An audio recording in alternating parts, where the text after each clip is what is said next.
Hello viewers, আসসালামু আলাইকুম। আশা করছি সবাই ভালো আছেন। আলহামদুলিল্লাহ আমিও ভালো আছি।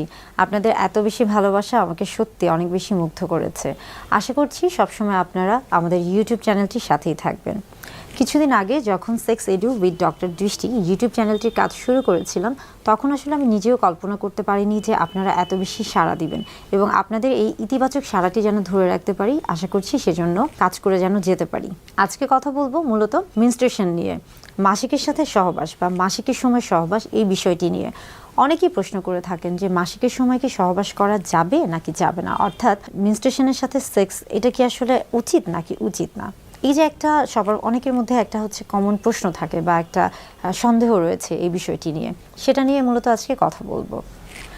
আমরা জানি যে নারীর শরীরে বা নারীর জীবনে কিন্তু হচ্ছে মাসিক একটি খুবই স্বাভাবিক প্রক্রিয়া। মেনস্ট্রুয়েশন বা মাসিক যেই নামেই ডাকি না কেন বা যেই নামেই এটা পরিচিত হয়ে থাকুক না কেন, এটা খুবই স্বাভাবিক এবং শারীরবৃত্তীয় প্রক্রিয়া এবং এটা কিন্তু অত্যন্ত গুরুত্বপূর্ণ, বিশেষ করে নেক্সট জেনারেশনের, অর্থাৎ বিশেষ করে গর্ভধারণের ক্ষেত্রে। তো যখন আমরা আসলে সহবাসের ক্ষেত্রে আসছি, তখন চিন্তা করছি যে মাসিকের সময় কি সহবাস সঠিক নাকি সঠিক নয়। বিভিন্ন ধর্মীয় শাস্ত্রে বা ধর্মগ্রন্থে বলা হয়েছে যে মাসিকের সময় সহবাস অনুচিত, অর্থাৎ মাসিকের সময় সহবাস করা যাবে না। এটা হলো ধর্মীয় দৃষ্টিকোণ থেকে বলে থাকছি। আবার অনেকের মধ্যে একটা ধারণা রয়েছে যে মাসিকের সময় সব কিছু অপবিত্র থাকে, অর্থাৎ সেই সময় স্বামী স্ত্রীর যে হচ্ছে সহবাস বা স্বামী স্ত্রীর মধ্যে যে সৌহার্দ্যপূর্ণ যে একটা সম্পর্ক, সেটা আসলে বজায় রাখা উচিত নেই। এটা আসলে তার ব্যক্তিগত বিষয়। এটা আসলে নির্ভর করছে মূলত আপনার মানসিক অবস্থার উপর বা আপনাদের দুজনের স্বামী স্ত্রী উভয়ের মানসিক অবস্থার উপর। আপনারা যদি মেনে নিতে পারেন যে হ্যাঁ, মাসিকের সময় আপনার সহবাসে অভ্যস্ত বা এটা আপনাদেরকে স্বস্তি দিচ্ছে, কোনো রকম অস্বস্তি হচ্ছে না বা আপনারা কোনো রকমের অস্বস্তি ফিল করছেন না, সেই ক্ষেত্রে কিন্তু আপনারা মাসিকের সময় সহবাস করতে পারেন। কিন্তু আবার দেখা যায় যে অনেকে এটাতে অস্বস্তি বোধ করেন, কমফোর্ট ফিল করেন না, আবার অনেকের হচ্ছে এটাকে খুব বাজেভাবে নিয়ে থাকেন। সেই ক্ষেত্রে হচ্ছে দরকার নেই, সেই ক্ষেত্রে আসলে আপনি যদি না করে থাকেন সেই ক্ষেত্রেও কিন্তু ক্ষতির কিছু নেই।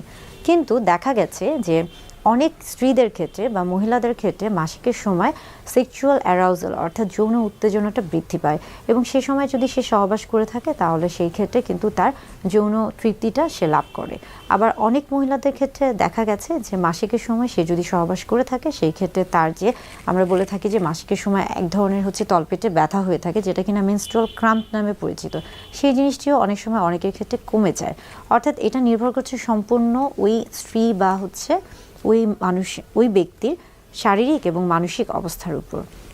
তেমনি যখন আমরা পুরুষদের ক্ষেত্রে চিন্তা করছি, অনেক পুরুষদের ক্ষেত্রে বলা হয়ে থাকে যে অনেক পুরুষরাই মাসিকের সময় সহবাসে অনেক বেশি অভ্যস্ত বা তারা হচ্ছে এটাকে পছন্দ করে থাকে। বিশেষ করে পুরুষরা যখন এই সময় হচ্ছে সহবাসে লিপ্ত হচ্ছেন, তখন যোনিপথে তারা একটা অতিরিক্ত পিচ্ছিল একটা ভাব অনুভব করেন, যেটা কিনা তাদের যৌন তৃপ্তিতে সহায়তা করে থাকে।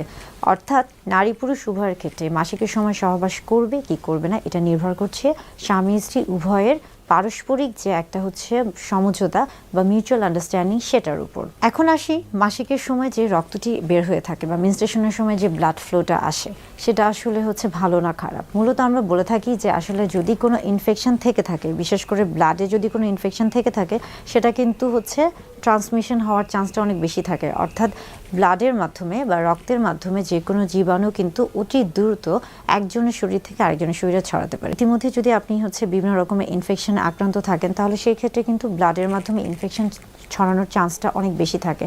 অর্থাৎ ওইভাবে যদি চিন্তা করে থাকি, তাহলে এই ক্ষেত্রে কিন্তু সহবাস না করাই